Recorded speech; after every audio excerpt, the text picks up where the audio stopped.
குரு பிரம்மா, குரு விஷ்ணு, குருதேவோ மகேஸ்வரா, குரு சாட்சாத் பரபிரம்மா, தர்ஷின்சி குருவே நமக. தமிழ் மக்கள் அனைவருக்கும் வணக்கம். வாழ்க வளமுடன். நான் உங்கள் தரணிதாசன், பாரம்பரிய ஜோதிடர் மற்றும் வாஸ்து ஆலோசகர். நம்ம சேனலை முதல் முறையாக பார்க்குறீங்க, சப்ஸ்கிரைப் பண்ணுங்க, பெல் பட்டன்ல ஆல் ஆப்ஷன் ப்ரெஸ் பண்ணுங்க. இப்போ கும்பராசிக்கு புரட்டாசி மாச பலன் பற்றி இந்த வீடியோ டீட்டெயிலாக பார்க்க போகிறோம். அப்போ கும்பராசிக்கு புரட்டாசி மாச கிரக அடைகள் பார்த்தீங்கன்னா, உங்கள் ராசியிலே சனி பகவான் வக்ரமாக்குறாரு. 2ஆம் இடத்தில் ராகு பகவானும், 4ஆம் இடத்தில் குரு பகவானும், 5ஆம் இடத்தில் செவ்வாய் பகவானும், 7ஆம் இடத்தில் புத பகவானும், 8ஆம் இடத்தில் உங்களுக்கு சுக்கரன், கேது பகவானும், அது சூரிய பகவானும், இந்த 3 பேரும் 8ஆம் இடத்துல இருக்கிறாங்க. அப்போ இந்த காலகட்டத்தில் உங்கள் ராசி மேலேயே சனி பகவான் போகிறாங்களா, 12ஆம் வீட்டு அதிபதியே உங்கள் ராசி மேலே போகிறாரு. அப்போ இது வரைக்கும் நீங்கள் இந்த காலகட்டத்தில் எது எடுத்தாலும் விரயத்தை மட்டுமே சந்திக்கக்கூடிய ராசி அப்படிங்கிறது பார்த்தீங்கன்னா கும்பராசி. தொட்டது எல்லாமே தோல்வியை தள்ளக்கூடிய ராசியா இந்த கும்பராசியில இருக்கிறாங்க. பாருங்க, ஒவ்வொரு ஸ்டெப்பும் நிதானமா தான் வைக்கிறீங்க. மனசுக்குள்ள நிறைய ரகசியம் வச்சுக்கூடிய ராசி அப்படின்னா இந்த கும்பராசியா இருக்கிறாங்க.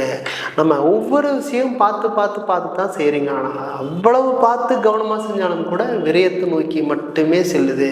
என்னதான் பண்றதுன்னே தெரியல அப்படிங்கிற ஒரு யோசனையோடையே இருக்கிறதுக்கான சந்தர்ப்பம் இருக்குது. வருமானம் அப்படிங்கிறது சுத்தமா எதுவுமே இல்லை. நம்ம இருக்காதே நினைக்கிறோமா, நம்ம வாழ்க்கையில நிறைய வருமானத்தும் இருந்துச்சு, என்ன ஆச்சுன்னே தெரியலையே, நம்ம லைஃபையே புரட்டி போட்ட வேண்டிய சூழ்நிலை இருக்குதா அப்படிங்கிற காலகட்டத்தில் அந்த மாதிரி சூழ்நிலையில இருப்பீங்க. ஏன்னா அந்த மாதிரி காலகட்டத்தில் ஏன்னா 2ஆம் இடத்துல அந்த ராகு பகவான் அவங்க வந்து நிற்கும் போது தான் தெரியும் வருமானங்கிறது சுத்தமாகவே இருக்காதுன்னு. உங்கள் 12ஆம் அதிபதியே உங்கள் ராசி மேலே நிற்கும் போது தான் தெரியும் வர்றது பூராமே செலவாயிருது அப்படின்னு. பாருங்க, படுத்தா நிம்மதியாக தூக்கம் கூட இல்லை, அந்த மாதிரி சூழ்நிலை இருக்கு. பாருங்க, உங்களுக்கு 10ஆம் இடத்தை உங்களுக்கு உங்கள் ராசியிலிருந்து சனிவன் பார்க்குறீங்க. தொழில் செய்யங்கிற எண்ணம் டெய்லியுமே வரும். அந்த தொழிலில் என்ன ஆச்சுன்னே தெரியல. இதுக்கு முன்னாடி போட்டீங்க, என்னை நண்பர்கள் நம்பி எல்லாத்தையுமே ஒப்படைச்சு போனேன், என்னை எல்லாத்தையுமே இல்லாமல் நெருக்கதியாக நடு ரோட்டில் நிற்க வச்சுட்டு போயிட்டாங்க. அந்த மாதிரி சூழ்நிலைக்கு கூட தள்ளப்பட்டிருப்பீங்க. என்ன பண்ணுறதுன்னே தெரியல அப்படிங்கிற மன குழப்பத்தில் இருப்பீங்க, மன உளைச்சல் இருப்பீங்க. இது பாருங்கள், இது எல்லாமே குறிப்பிட்ட நாள் மட்டும்தான். பாருங்கள், அந்த சனி பகவான் உங்களுக்கு ராசியில் வக்ரமாகும் போது 7ஆம் இடத்து அதிபதி 8ஆம் இடத்துக்கு போகும்போது நண்பர்கள் மூலிமா அவமானத்தை கம்பல்சரி சந்திக்கக்கூடிய காலகட்டமாக இந்த மாதம் இருக்க போகுது. பாருங்க, இது எல்லாமே திடீர் அதிர்ஷ்டத்துக்கு கொடுக்கக்கூடியது 8ஆம் இடம் தான். பாருங்க, உங்கள் ராசியில சனி பகவான் அப்படிங்கிறது சூரிய பகவான் 8ஆம் இடத்துல இருக்காரு. அப்போ அவங்க பரிவர்த்தனை வர ஆறாரு. பார்த்தீங்களா, அந்த சூரிய பகவானும் புதன் பகவானும் பரிவர்த்தனை ஆகும்போது 100% உங்களுக்கு இது வரைக்கும் யாரெல்லாம் உங்களை தூக்கி வீசினாங்களோ அது எல்லாமே அவங்களே வந்து சேர்ந்து இது செய்யலாம், இது பண்ணலாம் அப்படின்னு பேசக்கூடிய காலகட்டமாக வரப்போகுது. எல்லாமே 100% நடக்கக்கூடிய காலகட்டமாக வரக்கூடிய புரட்டாசி மாதம் இருக்க போகுது. பாருங்க, இந்த முயற்சி ஸ்தானாதிபதி 5ல் லைட்டாக முயற்சி மட்டும் பண்ணால் போதும். அந்த செவ்வாய் பகவான் நாங்கள் மிருகசீரிஷ நட்சத்திரம் நிற்கும் போது நீங்கள் எதை நினைக்கிறீங்களோ அது 100% நடக்கிறதுக்கான சந்தர்ப்பம். பாருங்க, உங்களுக்கு 10ஆம் அதிபதி 5ல், அப்போ உங்களுக்கு பிடிச்ச லைஃப் வர்றதுக்கான சந்தர்ப்பம். தொழில் சூப்பராக வேலை செய்யறதுக்கான சந்தர்ப்பம். வேலை நல்லபடியாக கிடைக்கிறதுக்கான சந்தர்ப்பம். பாருங்கள், 10ஆம் இடத்த குரு வேறு பார்க்குறாரு. அப்போ அந்த காலகட்டத்தில் 100% நல்ல லாபம் வரும். பட்டம், பதவி, உயர்வு எல்லாமே வரக்கூடியது புரட்டாசி மாதம் கிடைக்கக்கூடிய காலகட்டமாக இருக்க போகுது. இது நல்லபடியாக பயன்படுத்தினா மட்டும் போகுது. பாருங்கள், உங்களுக்கு 2ல் ராகு பகவான். அந்த ராகு பகவான் என்ன பண்ணுவார் அப்படின்னா எல்லாத்தையுமே தடை தாமதை மட்டுமே கொடுக்குறாரு.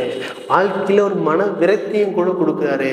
என்னதான் என்ன ஒரு 10 அடி எடுத்து வச்சா 10 அடி 20 அடி ஸ்டெப், ஒரு ஸ்டெப் வச்சா நம்ம வாழ்க்கையில் எந்த அளவுக்கு முன்னேறன்னு நினைக்கிறீங்களோ அந்த அளவுக்கு பின்னுக்கு தள்ளிடுவீங்க.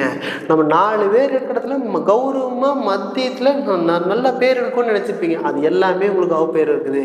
பாருங்க, இது எல்லாமே ரீஎன்ட்ரி ஆகி நல்லபடியாக 100% நீங்கள் நெஞ்ச நிமித்திட்டு வாழக்கூடிய தன்மை வரக்கூடிய காலகட்டத்தில் இருக்க போகுது. பாருங்க, அந்த 5ஆம் இடத்துல உங்களுக்கு செவ்வாங்க நிற்காலே போதும். ஒரு முயற்சி மட்டும் பண்ணீங்கன்னா நல்லபடியாக வரக்கூடிய காலகட்டமாக இருக்க போகுது. பாருங்க, அந்த செவ்வாய் பகவான் முயற்சி ஸ்தானாதிபதி 11ஆம் இடம் லாபஸ்தானத்தை பார்க்குறாரு. அப்போ பூமி மூலியமா லாபம் வரணுங்கிறது விதியாக இருக்க போகுது. ஏன்னா அங்கே செவ்வாய் மிருகசீரிஷ நட்சத்திரத்தில் நிற்கும் போது தான், சொந்த நட்சத்திரம் நிற்கும் போது அங்கே 11ஆம் வீட்டு பார்ப்பார். அந்த 11ஆம் வீட்டு பார்த்துட்டாலே பூமி மூலிமா லாபம் வரணும் அந்த ஜாதத்திலே வித்தியா வருது.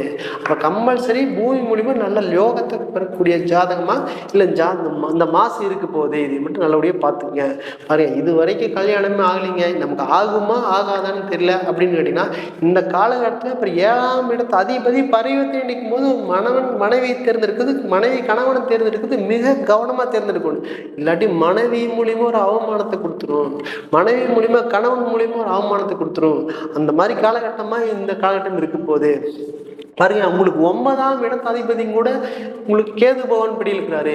அப்போ 2வது தாரம் எப்பத்தான் நடக்கும், கல்யாணம் மூச்சு பிரிஞ்சுட்டோம், அடுத்த தாரத்தை நோக்கி தான் போயிட்டோம், அது எப்பத்தான் நடக்குதுன்னே தெரியல அப்படிங்கிறது நீங்க யோசனையாவே இருக்கு. பாருங்க, அந்த 9ஆம் இடத்து அதிபதி குரு பகவான் பார்க்குறாரு. இருந்தாலும் கூட நீங்க முக்கியமான கணவன் தேர்ந்தெடுத்தாலும் சரி, மனைவியை தேர்ந்தெடுத்தாலும் சரி, கவனமா இல்லைன்னா அதில் ஒரு பிரச்சனையை கூட கொடுத்தே தீரும். அதில் நீங்க 2வது தாரத்தில் நீங்க கவனமா யோசிங்க. இல்லை நமக்கு பேசி சேர்ந்து வாழக்கூடிய தன்மைனா 100% இந்த காலகட்டத்தில் பேசினா சேர்ந்து வாழக்கூடிய தன்மையா இருக்க போகுது. அந்த பரிவர்த்தனை 100% சேர்ந்து வாழ வச்சக்கூடிய தன்மை.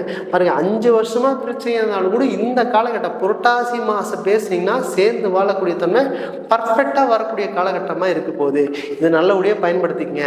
பாருங்க, இந்த வெளிநாட்டு யோகா அப்படிங்கிறது உங்களுக்கு 11ஆம் இடமே. அந்த 11ஆம் இடத்தை செவ்வாய் பகவான் பார்க்குறாரு. அப்போ அங்கே செவ்வாய் அங்கே பார்த்துட்டாலே நல்ல பலனை கொடுக்கக்கூடிய தன்மையாக இருக்க போகுது. அது 100% வெளிநாட்டில் ஏதாவது வேலை தேடினாலும் சரி, தொழில் அமைக்கணும்னு சொன்னாலும் சரி, விசா தான் போகணும், டூரிஸ்ட் விசானாலும் போகலான்னு இருக்கிறேன், எதுக்குமே எனக்கு கிடைக்கலன்னா அந்த செவ்வாய் பகவான் அங்கே ராகு நட்சத்திரம் நிற்கும் போது அங்கே 11ஆம் இடத்தை பார்க்கும்போது நிச்சயமாக வெளிநாட்டு பயணங்களுக்கு வந்தே தீரும். இது நல்லபடியாக பயன்படுத்திங்கன்னா சரி. பாருங்க, கல்யாணமாகி உங்களுக்கு 3 வருஷமா 5 வருஷமா குழந்தை இல்லைனாலும் கூட இந்த காலகட்டம் செவ்வாய் பகவான் 5ஆம் இடத்துல ஆண் வீட்டிலேயே நிற்கும் போது 100% உங்களுக்கு கம்பல்சரி குழந்தை அப்படிங்கிறது நிச்சயமாக உங்களுக்கு கை கொடுக்கான சந்தர்ப்பம் இருக்குது. இது நல்லபடியாக பயன்படுத்தினா மட்டும் போது இந்த மாதிரி விஷயத்தையும் மட்டும் பண்ணுங்க. தேவையில்லாத விஷயத்துல மன உளைச்சலை மட்டும் அதிகமாக எதுவும் பெருசாக எடுத்துக்காதீங்க. பாருங்க, உங்களுக்கு சூரிய பகவான் உங்களுக்கு 7ஆம் வீட்டு அதிபதி 8ல் இருக்கும்போது கணவன்மை கருத்து வேறுபாடுகள் அதிகமாக வரக்கூடிய காலகட்டமாக இருக்கும் போது அப்போ நீங்க எப்பவுமே கவனமா செயல்படுறது ரொம்ப சிறப்பு. பாருங்க, ஒண்ணுமே இல்லாத பிரச்சனை பூகமா வெடிச்சு திரும்பி பார்க்க நம்ம லைஃப்ல இந்த மாதிரி எல்லாம் நடக்குமா அப்படி ஒரு எண்ணத்தை கொடுத்துரும். அதனால கணவன் மனைவி உறவை கொஞ்சம் கவனமா பார்த்துட்டீங்கன்னா உங்களுக்கு எந்த ஒரு பிரச்சனையும் வராது. தேவையில்லாத வாக்குவாதத்தை குறைச்சிட்டு நல்லா சந்தோஷமா நிம்மதியாக வாழக்கூடிய வாய்ப்பு இருக்க போது அதனால பயன்படுத்திங்க. இது ஒவ்வொருத்தருடைய புரட்டாசி மாதத்துல உங்களுக்கு கும்ப ராசிக்கு கோச்சார பலன் மட்டும்தான். ஒவ்வொருத்தருடைய ஜாதத்துல 7ஆம் அதிபதியும் 5ஆம் அதிபதியும் 2ஆம் அதிபதியும் ராகு பகவான் என்ன நிலைமையில் இருக்கிறாங்க பார்த்துட்டு நீங்க செயல்பட்டீங்கன்னா உங்க வாழ்க்கையில பின்னடைவு நிச்சயமாக கிடையாது. அது நீங்க ஜாதகம் பார்க்க விரும்பினால் கீழே கொடுக்கப்பட்டுள்ள நண்பருக்கு தொடர்பு கொள்ளலாம். நான் உங்களிடமிருந்து விடைபெறுவது தரணிதாசன், பாரம்பரிய முறை ஜோதிடர் மற்றும் வாஸ்து ஆலோசகர். நன்றி, வணக்கம்.